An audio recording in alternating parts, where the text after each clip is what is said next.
வணக்கம். பருவநிலை மாற்றங்கள் ஒவ்வொரு 3 மாதத்துக்கு ஒரு தடவை கோடைக்காலம், வெயில் காலம், மழைக்காலம், இலையுதிர் காலம் இப்படின்னு காலங்கள் மாறிட்டே தான் இருக்கு. அந்த வகையில் அந்த நேரத்தில் மனிதர்களுக்குள்ளேயும் உயிரினங்களுக்குள்ளேயும் சின்ன சின்ன மாற்றங்கள் வரும். நமக்கு உடல்நிலையிலையும் சின்ன மாற்றங்கள் வரும். இது எதனால் அப்படின்னு பார்த்தோம்னா, அந்த குளிர்காலத்திலேருந்து இப்போ நம்ம கோடை காலத்தை நோக்கி போகிறோம்னா மெல்ல நமக்கு கண்கள் சூடாகும், உடல்நிலை சூடாகும். அப்போ ஏதோ ஒரு சேஞ்சஸ் இருந்துகிட்டே இருக்கும். இது போல தான் ஒவ்வொரு காலத்துக்கும் அந்த இயற்கையோட மாற்றத்துக்கு தகுந்த மாதிரி சுற்றி உள்ள உயிரினங்களுக்கு இது ஏற்படும். அதுவும் நம்ம மனிதர்களுக்கு ஏற்படுறத நம்மளால் கண்டிப்பாக உணர முடியும். இப்போது நம்ம பகுதியில் மழை வரப்போகுது அப்படின்னா ஒரு 2 ஹவர்ஸ்க்கு முன்னாடியே நம்ம வீட்டில் உள்ள டாகுக்கு தெரிஞ்சிரும், பேர்ட்ஸ்க்கு தெரிஞ்சிரும். பேர்ட்ஸ்லாம் என்ன பண்ணுவாங்கன்னா, அந்த மழையும் அந்த நல்ல ஒரு சில்னஸை நோக்கி அந்த பறவைகள் அங்கே போனால் நல்ல சூழ்நிலை கிடைக்கும் அப்படின்னு சொல்லிட்டு பறவைகள் அங்கே போய் சேர ஆரம்பிக்கும். ஸோ இதுலேருந்து நம்மளுடைய முன்னோர்கள்லாம் இந்த ஏரியாவில் மழை பெய்ய போகுது, இங்கே மழை பெய்யாது அப்படின்னு சொல்லிடுவாங்க. அதுபோல் தான் அனைத்து உயிரினங்களும், முக்கியமாக இப்போ கடலில் வாழக்கூடிய உயிரினங்களுக்கு அதே போல் அங்கே எப்படி இருக்கும், அந்த கடலுடைய சூழ்நிலை மாற்றத்துக்கு தகுந்த மாதிரி வெயில் காலம் அதிகமாகும்போது தண்ணி சூடாகும். அப்போ நிறைய மீன்களும் அந்த உயிரினங்களும் கடல் மேல் பகுதியில் மிதக்கும். இதை கடல் பகுதியில் அதிகமாக வசிக்கிறவங்களுக்கு இதை நல்லாவே உணருவாங்க. கடலில் சில நேரம் தண்ணி உள்வாங்கும். அதை வச்சு அவங்க ஏதோ ஒரு விஷயம் நடக்க போகுது, ஏதோ ஒரு பேரழிவு வரப்போகுது அப்படிங்கிறத கணிச்சிருவாங்க. இது நம்மளுடைய ரொம்ப நாளாக முன்னோர்கள் காலத்துலேருந்து நடந்துட்டு வருது. அந்த வகையில் இப்போ டூம்ஸ்டே ஃபிஷ் மேலே வந்திருக்கு. உடனே எல்லாருமே அதை பார்த்துட்டு கண்டிப்பாக ஏதோ ஒரு மாற்றம் நடக்க போகுது அப்படின்னு கணிச்சிருக்காங்க. அதை பற்றி இந்த பதிவில் பார்ப்போம். அதுக்கு முன்னாடி சேனலை சப்ஸ்கிரைப் பண்ணிடுங்க, லைக் பண்ணிவிடுங்க. இந்த டூம்ஸ்டே ஃபிஷ் எங்கே ஒதுங்கியிருக்கு அப்படின்னா, மெக்சிகோவில் பீச்சில் இந்த ஃபிஷ் ஒதுங்கியிருக்கு. இது எல்லாருமே பயப்படுறாங்க. அந்த திடீர்னு அதாவது ஒரு 100 வருஷத்துக்கு ஒரு தடவை ரொம்ப ரேராக தான் அது மேலே வருமா. இப்போல்லாம் அதிகமாக மக்களால் பார்க்க முடியுது. ஒரு 10 வருஷத்துக்கு முன்னாடி கூட பார்த்துருக்காங்க சில நாடுகளில். அப்போ அவங்க பயப்படுறாங்க.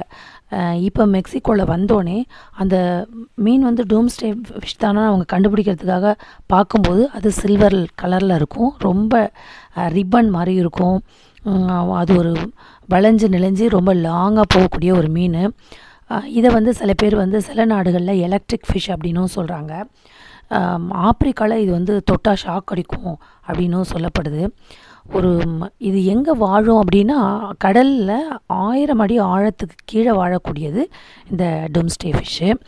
இது அதாவது ஒரு வெள்ளை கலரில் நல்ல ஒரு பளபளப்போடு இருக்கக்கூடியது. இது மேலே வந்தாவே கண்டிப்பாக பேரழிவு இருக்குது அப்படின்னு ஜப்பான் மக்கள் கருதுகிறாங்க, ரொம்ப பயப்படுறாங்க. ஜப்பான் மக்களை பொறுத்த வரைக்கும் இந்த டூம்ஸ்டே ஃபிஷ்ஷு ஒரு கடல் தூதராகவே நினைக்கிறாங்க. கொரோனா காலத்தில் கூட நிறைய மக்கள் இறந்து போயிருக்காங்க. அந்த நேரத்தில் அதுக்கு முன்னாடி இந்த மீன் கடலோட மேல் பகுதிக்கு வந்திருக்கு. இதை பார்த்துட்டு தான் அங்கே மக்கள் கண்டிப்பாக உலகம் அழியறதுக்கான ஏதோ ஒரு அறிகுறி, மக்களுக்கு ஏதோ ஒரு பாதிப்பு ஏற்பட போகுது அப்படின்னு பயந்துருக்காங்க. ஸோ இந்த மீனை பொறுத்த வரைக்கும் மெக்சிகோ பக்கத்தில் இருக்கிற கடல்லாம் 3000 அடி ஆழத்துக்கு கீழே தான் இந்த ஃபிஷ்ஷையே பார்க்க முடியுமா. அதுலேயும் அவங்க இந்த மீன் ஆராய்ச்சி பண்ணுறதுக்காக அவங்க அந்த ட்ரெஸ்ஸோடு போய் அந்த கடலோட அடி ஆழத்தில் தான் இந்த மீனை பார்ப்பாங்களாம். இது முக்கியமாக ஜப்பானில் பார்த்திங்கன்னா அவங்களுடைய புராண கதைகள்லாம் இந்த டூம்ஸ்டே ஃபிஷ்ஷை பற்றி சொல்லியிருக்காங்க. கலிஃபோர்னியாவில் 102 வருஷத்துக்கு முன்னாடி கடல் ஆழத்தில் இருந்த அந்த ஃபிஷ்ஷு மேலே வந்திருக்கு. அவங்க பயந்துருக்காங்க. அதன் பிறகு 2011 இந்த ஃபிஷ்ஷு மேலே வந்தோடனே அதன் பிறகு நிலநடுக்கம் ஏற்பட்டிருக்கு. ஸோ இப்போ ஜப்பானில் உள்ள மக்களுக்கெல்லாம் இந்த டூம்ஸ்டே ஃபிஷ் அப்படின்னாவே ஒரு பயம் வருது. கண்டிப்பாக இந்த ஃபிஷ் வந்தாவே இதன் பிறகு ஏதோ ஒரு மாற்றம், பேரழிவு நடக்கும். ஸோ வேர்ல்டு லெவலில் உலக நாடுகள் எல்லாமே பயப்படுறாங்க. இந்த ஃபிஷ் மேலே வந்ததில் நிறைய நாடுகள் இதை பற்றின ஒரு விஷயத்த சொல்லியிருக்காங்க. அடுத்து ஏதோ ஒரு பேரழிவு இருக்க போகுது, அது எந்த மாதிரி நடக்கும் அப்படின்னு தெரியல அப்படின்னு சொல்கிறாங்க. இதுக்கெல்லாம் என்ன காரணம் அப்படின்னு பார்த்தோம்னா, கண்டிப்பாக பருவநிலை மாற்றம் தான். நம்ம இயற்கையை பாதுகாக்காது தான். நம்முடைய முன்னோர்கள் மரங்களை நேசித்தாங்க, குளங்களை நேசித்தாங்க, சுத்தமாக வச்சுக்கிட்டாங்க.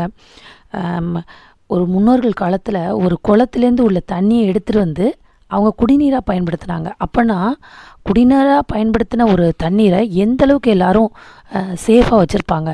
யாருமே அதில் கால் வச்சு போய் இறங்கி குளிக்க மாட்டாங்க, துணி துவைக்க மாட்டாங்க, ஆடு மாடுகள்லாம் போய் அங்கே குளிக்க வைக்க மாட்டாங்க. ஸோ அந்த குளம் கூட அந்த அளவுக்கு சுத்தமாக இருக்குது அப்படின்னா குடிநீராக பயன்படுத்தியிருக்காங்க. அந்த அளவுக்கு நீர்நிலைகளை நேசிச்சிருக்காங்க, மரங்களை நேசிச்சிருக்காங்க. இயற்கையில் அவங்க நேசிக்க அவங்களுக்கு இயற்கை அவங்கள பாதுகாப்பாக இருந்துச்சு.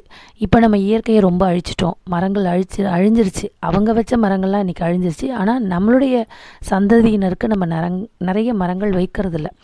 நம்ம நிறைய பேசுகிறோம்.